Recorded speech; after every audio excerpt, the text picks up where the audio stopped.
So I wanted to go over one of my newest rifles that I'm going to be shooting here over the next couple months this summer. Kind of purpose built for, I don't want to use that term recce.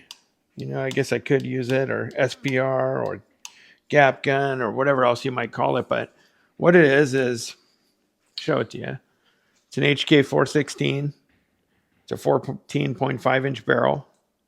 Had chopped by the good old D. Wilson. It's a Nefarious Arms barrel, is what it is. I'll talk about the rifle and what it is, kind of what I use it for. It's a fast little gun, but it's kind of an intermediate role. It's something where I can reach out there and 500-600 meters with the Schmidt & Bender. I got a real accurate barrel inside it, and I think I'll just start, as they say, when people say tip to butt, I'll just go back to front. Sounds a little cooler. So what I got here, I built this thing. It's kind of hard to find and source these parts, but so I got the Slimline HK RAL stock, and I got these Ranger bands on here. For anyone who knows, there's a hole right here, and what it does is it grabs the hair on your beard and it rips them out. So it's not a lot of fun. So I threw those on there, and it seemed to solve it. Coming back a little bit, so I've got an LMT buffer tube in there. I did not find an HK buffer tube, and I might still put one in. But I've got the HK buffer and the HK spring, the HK enforced castle nut, and then one of my favorite companies for controlled designs, it emerges real well with their end plate. So what I did was I had it coated RAL 8000 to kind of match.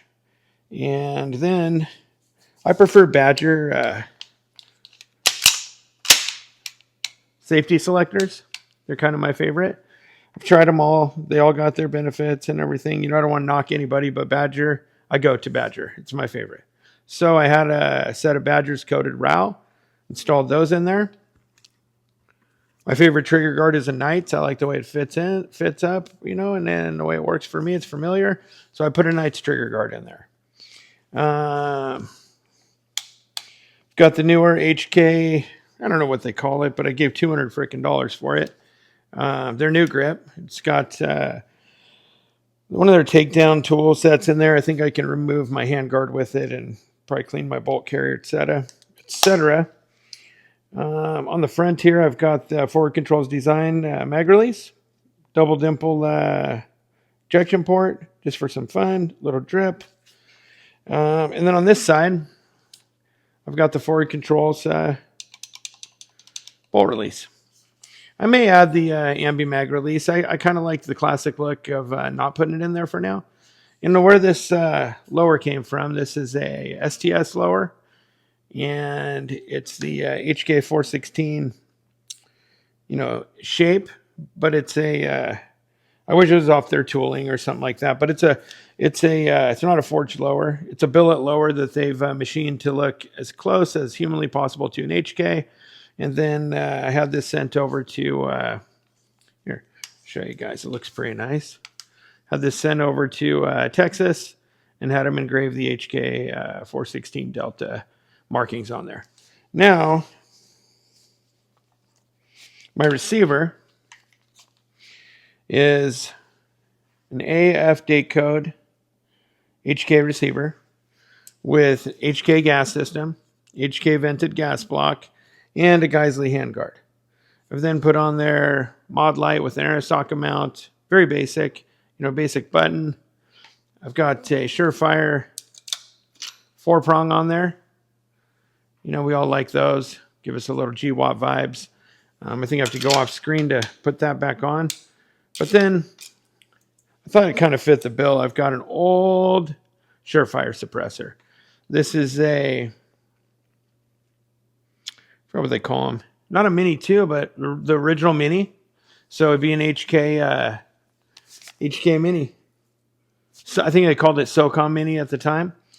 And then on top, I've got a Schmidt & Bender 1-8. They call it the Exos 1-8. It's got some cool features. It's got a basic crosshair in it, which is all I need. Do the old Kentucky windage, and I figure it out. So, you could pay. I like this optic a lot.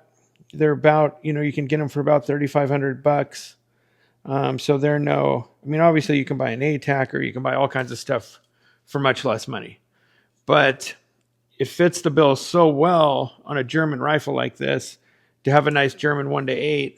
I just thought it looked nice, so I thought it fit real well. I've got an EMAG in here, good old fashioned EMAG. This will take most magazines. I think there's a couple that don't fit, but just like the MR, it's got a different mag well, so it's kind of straight up and down, and it doesn't take all the mags. So EMAGs work well, but a lot of mags work well. So don't be afraid of building yourself a 416. I've got other sizes of 416s, but I wanted to build something that was kind of an intermediate rifle, 14.5, that I could reach out a little further. I may put an acro at 12 o'clock on top of it, but I hope you guys like it. There's my rifle. Maybe somebody will watch this. We'll see.